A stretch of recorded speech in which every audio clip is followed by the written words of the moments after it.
আকা মুস্তাফা সাল্লাল্লাহু তাআলা আলাইহি ওয়াসাল্লাম অন্য হাদিসে বলেছেন তাতে বুকের উপরে অনেক নাভির নিচেও শব্দ নেই।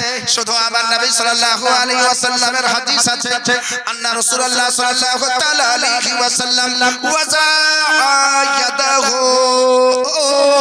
আকা মুস্তাফা সাল্লাল্লাহু তাআলা আলাইহি ওয়াসাল্লাম নিজের ডান হাতের হাতেলি নিজের বাম হাতের কবজিতে রাখতেন। আকা মুস্তাফা নামাজ পড়তে আরম্ভ করতেন। আপনাকে আমি বলছিলাম যে আপনি কোথায় রাখবেন।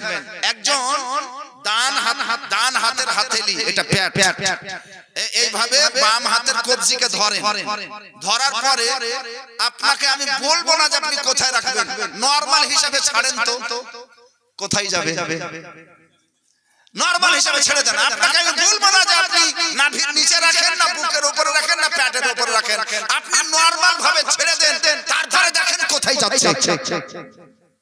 আরে বলেন অটোমেটিক্যালি নাভির নিচে যাবে। আপনাকে বুকের উপরে রাখলে শক্তি দিয়ে রাখতে হবে, শক্তি দিয়ে নিয়ে যেতে হবে, থেমে রাখতে হবে, না হলে যদি শক্তি যদি না লাগান তাহলে নাভির নিচে আসবে না আসবে অটোমেটিক্যালি ফতোয়া দিচ্ছি, অ্যান্টিবায়োটিক ফতোয়া অটোমেটিক্যালি আপনার নাভির নিচে আসবে।